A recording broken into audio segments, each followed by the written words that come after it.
Hey, welcome to Out the Blocks, our weekly track and field podcast here on the SportsMax platforms.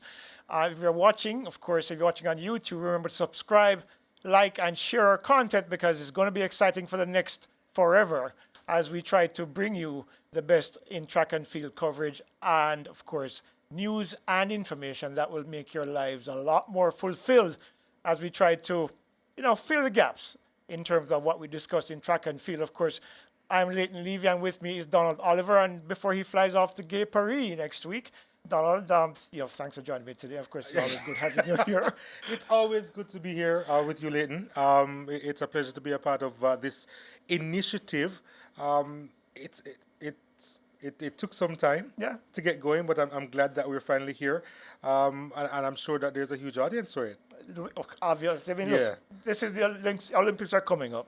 There's a lot going on. There's a lot of news surrounding the Olympics and surrounding track and field in general. Yes. And of course, among the things we're going to talk about today, among the hot topics today, obviously, is Noah Lyles throwing his Oh girlfriend my under the goodness. bus on Monday. And of course, we're talking about the big two, because it used to be the big three. The big two that's left, Sharika and of course Shelley, the injury concerns that Yeah. they have been going through. And of course, we're talking about a very exciting prospect for me personally, the idea of our 400-meter hurdlers. We have now two men going under 48 seconds. Not since Winthrop Graham 30 years ago we've had that. And so, of course, Russell Clayton's chances at the Olympic Games in Paris coming up in the first week of August. But is it a little underwhelming, though, knowing what's happening on the world stage in regards to the 400-meter hurdles? Not really. No. When you look at the reality of it, is this: you have the big three. You have, of course, Varholm, Rai Benjamin, and of course, Dos Santos. Alison Dos Santos. But when you look at what Jamaica is producing, especially because the Caribbean has a lot of talent in the 400 meter, had a lot of talent. Right. You're talking about Dion Hemmings being in '96, you had Jehu Gunning in 2013. Danny McFarlane Salim, before. of course, yeah. Danny McFarlane in 2004 and 48 seconds flat, closest to the world, to the national record in Jamaica before last year when Yes. Rashawn Clark won. And of course, you're looking at what we're seeing now, the emergence of amazing talent coming through, especially from Jamaica, Yes. where we're looking at prospects, because not just for this year, but certainly going forward, there's going to be a lot of excitement surrounding the youngsters coming through, because a lot of these kids are very young still. Rashawn Clark is just 20 years old, and Malik James King is, I think, is like 21 or 22. So you're looking at a lot of talent that will come through eventually and start to run faster as the years go by and going into the World Championships and, of course, the next Olympic cycle. So, what are we going to talk about first? We're talking about Noah Lyles, Obviously. maybe? Oh, my goodness. Look, man, Monday, the man goes on a podcast and says some things that, look, on the face of it, there are a lot of people who know what goes on in these camps between the countries, Jamaica and the USA especially. And what we're seeing over the last few years, especially with social media, is that there are really no secrets between the camps. No. But then Noah Lyles goes on this podcast and then throws his girlfriend, Jonelle Bromfield, On the 18-wheeler. an 18-wheeler, a 24-wheeler thing, where he says, well, we have the video, so let's hear what he says. Janelle being Jamaican and having trained in MVP, I've been getting the drama from Jamaica in camps for at least 5 years now. Talk about like Kashane, Oblique, she's close with Kashane. I've known about a lot of the Jamaicans that are on the underground and usually Janelle's eye for talent is very strong. If she says that somebody's going to run fast, they usually run fast. So here's the thing, right? Because I think we're looking at it from an interesting perspective. Now, for those of us who really follow track and field, it's almost like a nothing burger, almost, Yeah. right? But it's just the idea of what is being called pillow talk Yeah. with an adversary. One. Secondly, the recent episodes, the series called Sprint. What happened in regards to Noah Lyles, and when he was speaking about how he goes through his training and stuff like that, and the mental games that he plays, right? It puts him in an interesting light as to how he goes about his business. And I can't help but to wonder if this is a part of it, because then it becomes sinister. Yeah, in, but in what he did. And it's, I don't have a problem with pillow talk, obviously, but my question is, why did he have to do that? Why did he have to expose his source? Because he could have mentioned that he knew about it without saying Janelle was the one who told him. yeah, Right? because things go through the grapevine every year. I Exactly. mean, look, we knew about the issues with Shakari last couple of years. I Mm-hmm. mean, but we didn't expose who the source was. Right. Things travel through the grapevine a lot, especially between two rival countries, because that's where the rivalry is. Yes.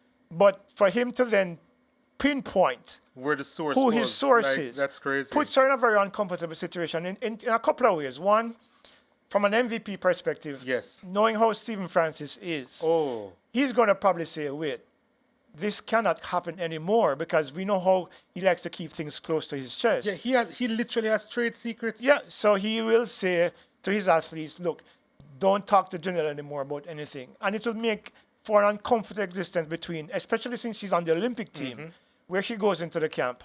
You can imagine the tension that will exist, Yeah. especially between her and the MVP athletes. And on a wider perspective, there are people already calling for her to be banned from the Jamaican team. Well, that's ridiculous. I know it's ridiculous, but as we know, the Jamaican media landscape, the social media landscape, Yeah. is pretty toxic. So you're looking at a situation where So I've heard. they're gonna then burn her. Yeah. So the reality is that it puts her in a bad light, and it makes for even their relationship to be potentially uncomfortable as well. Yeah, I mean, I know the space can be toxic, and Jamaican Twitter can be a little bit toxic, but I think at a human level, so the trade secrets, as far as we know, weren't necessarily revealed to Noah Lyles based on what he said, right? But what it does open up is the potential of certain sensitive information being told to a competitor. Yeah. And that's where the question mark comes. Not with his revelation, Because as we said, from a track and field perspective, us following track and field, nothing burger. But it's just the potential of what could be revealed in conversation in the future Yeah. that makes the situation so dicey. Yeah, because especially I just this week I got some really spicy information about a former U.S. athlete, but I'm not going to tell anybody about it because nobody needs to know about it, and therefore I wouldn't even need to identify the source. There are some things that are better left unsaid, and that's what Nola is perhaps needed to learn in this But from a circumstance. relationship point of view, though, right? Like, would you then encourage Janelle to just not say anything in regards to her work? Well, to Noah Lyles? she's gonna be cagey about it now, because you never can tell what she tells him that might become that get into the public space. That everything is gonna come back to her now, because he actually put it out there that she's the person, she's a source, She's a source of his of a information. lot of So information, even yeah. if he gets it from somebody else, then Yeah. it's gonna come back to her, even when it's not her, and that was gonna make for a very uncomfortable existence between both of them, I think, unless they have a relationship that's too deep.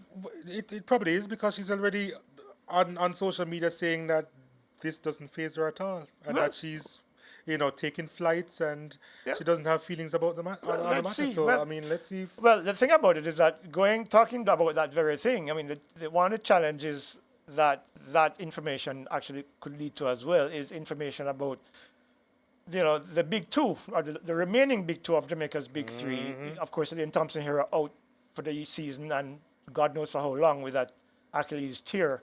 But there have been issues of concern surrounding Shericka Jackson with the cramp that she picked up last Tuesday in Hungary. And of course, Shelly and Fraser-Pryce, who pulled out of a meet on Tuesday. Not to mention another thing that we don't even think about: relay information. Exactly. So I can't tell. But so the reality is this. But since we're talking about Shericka, I mean, last week we all saw what happened in Hungary, where running that 200 and looked very comfortable, and then gave out a really big yelp 50 meters from the tip. And there still is concern. Just a couple of days ago, people were asking me if she started training again. Has she? Well, we haven't heard anything official yet, but what I do know is that we've spoken to a physiotherapist, and she gave us some insight Yael into... Jagbeer. Yeah, Yeah. she used to work on Shericka, but she's not with them in Europe. She's still in Jamaica. And Here. I should have worked on Kishore and Walcott as well. I'm not on sure. No, I'm telling you. Well, okay, there you go. That's my source. Well, that's your source. There you go. Yeah, but and she's actually worked on me as well. Oh, So okay. So today I'm going to be speaking about muscle cramps. So essentially, a muscle cramp is a sudden involuntary tightening or contraction of a muscle that can be painful. So it's usually described as a grab or painful, sharp pain and release that persons may feel during or after exercise.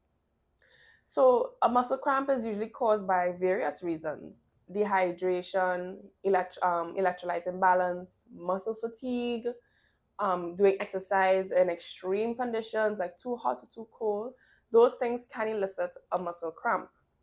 But important to note, especially the electrolyte imbalance. So what tends to happen is once we are sweating and in hot conditions, we are going to excrete these minerals and electrolytes such as sodium, magnesium, calcium, and potassium. So as a result, the muscle is affected because it doesn't have the nutrients it requires to pump and do what it needs to do. So that's why it's very important for athletes and everyday persons to replenish electrolytes, especially if they're in a hot climate. So drinking coconut water, Gatorade, and things like that.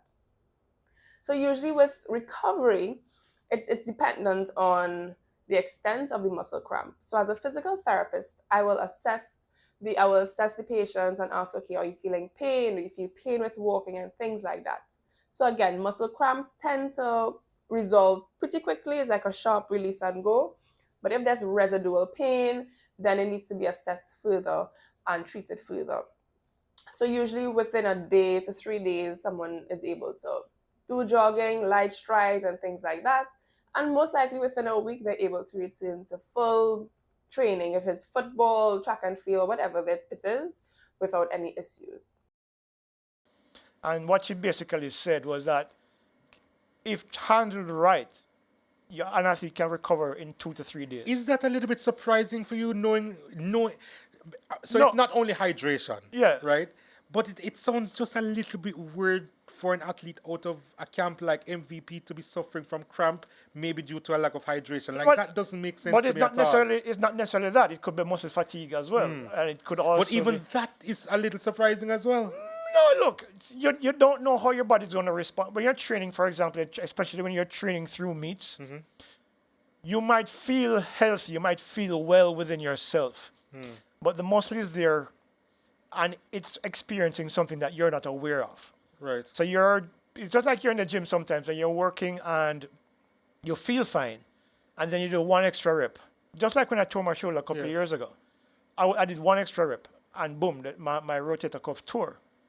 So a cramp is not unusual in those circumstances. But just to add to the point that you are making in terms of the individual being surprised by what happens should you go a little extra, the look on Sherika Jackson's face after she felt what she felt down the home straight took me into panic mode. And for her as well, Because if she wasn't used to that feeling, I can just imagine what could have gone through her mind as to what she felt. and it's 3 weeks before the Olympics. Yeah. So you don't know, because when you're in the race and you're feeling it, you're not sure what the severity is. I'm glad she stopped right away. And Yeah. basically, based on what Yael was saying, that, so maybe she should have started training already and back to full speed in just a few days. So that's the good news.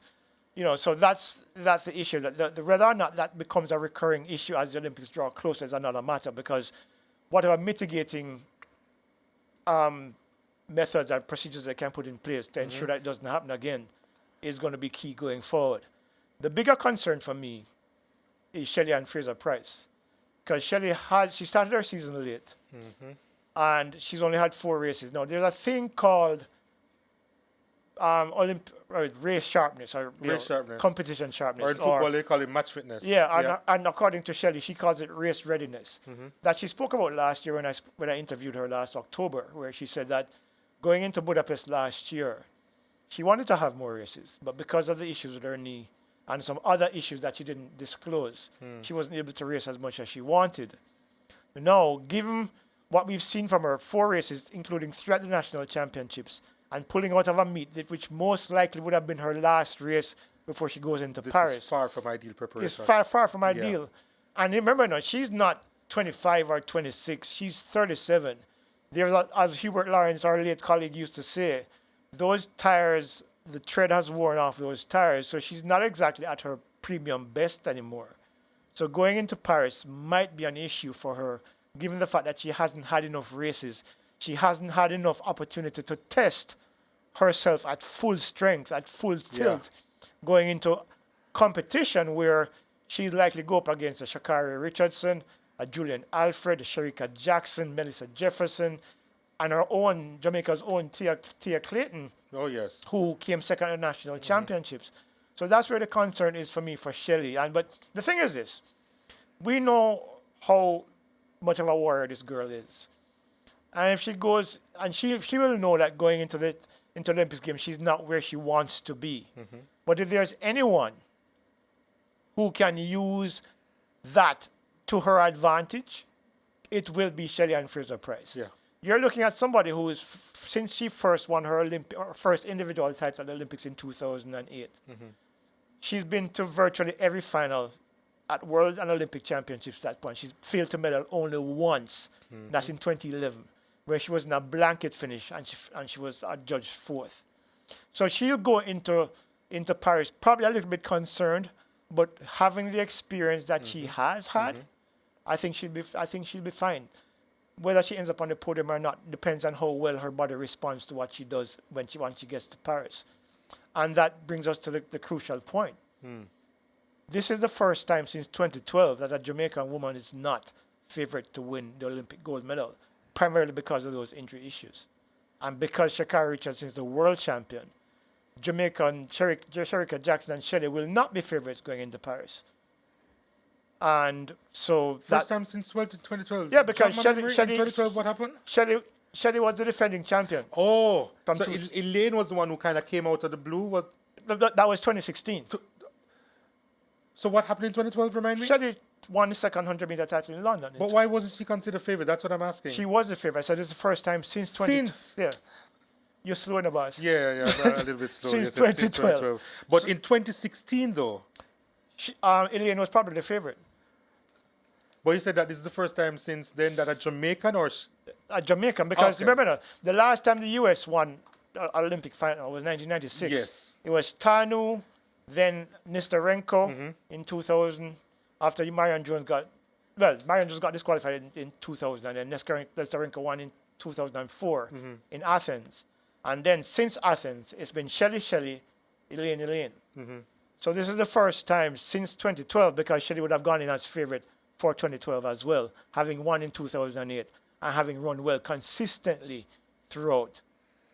And then, of course, Elaine forever. Okay. So this is the first time that a Jamaican would not, and not to say that Shericka would not be considered, but given 1084, we've seen Julian Alfred run 1078. Yes. We've seen Sha'Carri run 1070. We've seen Melissa Jefferson run 1080. Right? So in terms of not just performance, but in terms of time, Down the pecking order. yeah, they've fallen down the pecking order in terms of. I'm not saying that they couldn't go into Paris and win, though. I'm saying they're not favored to win, primarily because of what the other women have been doing. Okay. So that's an issue for them going in. Maybe it's an advantage because the pressure might not necessarily be as much going into Paris, knowing that Sha'Carri is carrying this way.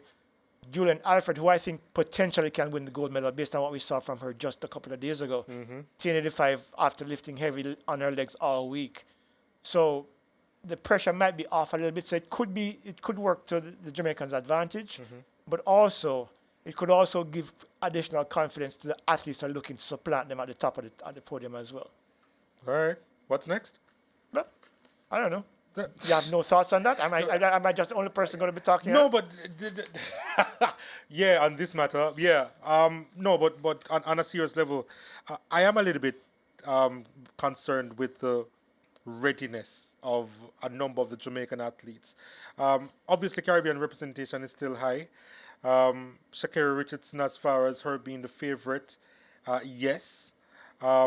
obviously she's number one in the minds of a lot of people, and yeah, in my mind as well. Um, but you always anticipate an X factor from Jamaica, and this is where I think a Tia Clayton would come in. Yeah, but Because the trajectory that I see from Tia is similar to what I would have seen from Shelly and Fraser-Pryce back in 2008. yeah, not disagreeing with you. But is she ready to run 10-6 Do you think that's necessary though? for Because these Olympic Games? do you think that's necessary? Possibly. I mean, we've seen it become the norm over the last 3 years. 1065 won at the World Championships last year, breaking Shelley's 1067 from the year before. We've seen Shelley run 10-6 7 times in 2022, right? We've seen Shakari run 10-6 before that. And based on what we are seeing from Julian Alfred, it is not out of the realm of possibility that she's ready to run 10-6 as well. So how much of an input do you think that fast times will make in determining the winner here? Because at the end of the day, it's a major race, it's a final. You come to the final, maybe some people are nervous, maybe they don't have they're I not was on going to their be A nervous game. in that So, final. so I am not thinking. Well, of course, it has happened in the past in terms of the fastest times of the season are usually clocked in the final. That's the hope of a number of these athletes. So why wouldn't that be different this time around? Although in 2008, I think Shelly and Fraser-Pryce, the winning time would have been like the fastest should have done Exactly, that 10:73. year as well. 10:78, sorry. 10:78. Yeah. So I can understand where you're coming from, where we've seen the evidence where you save your best Yeah. for the very last, and the best in the world, the fastest time in the world would be clocked in the final. Yeah, and the So- paradigm has shifted from 10-7s to 10-6s now. Remember that Ilian ran 10:54 3 years ago. So the paradigm now is closer to 10-5 to 10-6. And the people who are doing the times are not older people, they are younger people. Shakari is 24, Julian Alfred is 22. Tia Clayton is just 20. 20. Yeah. But is she ready to run that kind of time? 10:86 at the national championships in Kingston at the end of June. Does she shave 2 tenths of a second? I don't see it happening. But I do see the potential for Shakari, or Shakiri, as she likes to call herself, and Julian Alfred, who is actually the fastest Caribbean woman outside of Jamaica now with 10:78. So that's something that's and talking about paradigm shifts. I mean, the 400-meter hurdles has gone to 46 seconds with regularity now, where Carson Varholm and Rai Benjamin This is and crazy. Abdurrahman Samba, who is a shadow of himself now, and of course Alison Dos Santos, all have run 46 seconds in the last few years. What I saw when I saw Malik James King race earlier, just a couple of days ago in Monaco, where he hit the last two hurdles and hit them hard and ran 47.7, tells me that he's approaching 46 as well. And not to forget Rashawn Clark, who last year in the semifinals of the World Championships ran 47.3, which is the new national record, and the world under 20 record. So both of those Jamaicans are trending towards 46 seconds as well, because both of them are still very young. And when I spoke with Malik James King's coach, Gregory Little, just a few years ago, in fact, actually following that race, the plan is for him to run 46. So there's a potential there. If one of the big three in the men's 400-meter hurdles slip up, there could be an opportunity. I remember Karen McMaster. Kyra McMaster runs through to form and not be injured. He could also be in the mix to go 46 seconds as well. Right. So you're looking at maybe 5 or 6 men with the potential to run 46 seconds, and the possibility that the stranglehold that the big three have on the race is not as strong a stranglehold as prior to what we've seen in the last couple of years. And it's very encouraging for me personally, but Malik James King gives me a lot of hope. Rashawn Clark as well. But when I saw from Malik James King hitting hurdle 9 and almost coming to a virtual stop at hurdle 10 and still running under 48 seconds, 47.73, tells me that maybe something strange could happen in August. It has to be really strange though, Leighton. Yeah. But what grieves me more is the fact that we won't have representation in the 4x4, because we have so many talented athletes in the 400 hurdles that could have easily transferred that talent to the 4x4. Of course, Malik James King would have been a part of that world record set by Calabar High, the high school world record at the National Stadium in 2017, I think it was 2018. I think it's 2016, 2017. I think it was. Yeah, he was a part of that 4x4 team Yeah. that shattered the world record. So he has history as far as doing well in 4x4s. So this And new so he has good flat speed as well, which is Yeah. good. And of course, you can't overlook. Look, what we saw earlier this week. I'm going to shift it to the women now because I want to get this out of the way. When Femke Ball ran 50.95, I think she just joined the pantheon that was exclusively dominated by Sydney McLaughlin-Levrone. 50.65, the world record. And the reason why I'm excited about that particular race, I'll come to Rochelle Clayton in a second and the Americans, is the fact that over the past few years, we've seen Femke Ball get a little closer each time, but taking chunks out of her personal best times. 51.45 a couple of seasons ago, and then boom, 50.95. Sydney, on the other hand, used to take big chunks out of the 400-meter world record that she controlled and owned Yes. since 2021. Yes. The thing is, the last time she broke the world record at the US trials is only 0.03. I think she's approaching her ceiling in this event, while Femke Ball is still developing, still learning, because she stepped down from 15 steps between each hurdle to 14 steps, with 15 over the last two. She's a lot stronger. She's a lot faster. She's running a lot of 400 meters, 4x4, mixed relays, flat 400s. Remember, she's a world indoor champion. And she also has the world record for the 500 meters indoors. But hold on a second. Remember, so McLaughlin breaking that world record earlier this season, right? You say it's just a minor shave, but she wouldn't have done a lot of work, so to speak, Oh, yeah, in terms of races. No, but she doesn't race a lot, period. But that can simply change. So for you to assume that she's coming close to her ceiling, if not already there, is a big assumption, though, Leighton. No, I think I've seen enough. Look, traditionally she does not race a lot, right? So that she breaks world records by huge chunks each time tells me that she's very comfortable with what her system is, in terms of what her rhythm is, everything, which is why she keeps doing these big chunks. The last time, however, it wasn't such a great. But we're looking up. It just 2022 Femke Ball was 52.2, and she dropped to 51.41 and now 50.95, right? Her energy systems are also getting accustomed to running a lot more 400s as well, which means that going over the hurdles. I remember she's 6'1", right? So going over the hurdles is not an issue for her. Actually, those hurdles are kind of low for her.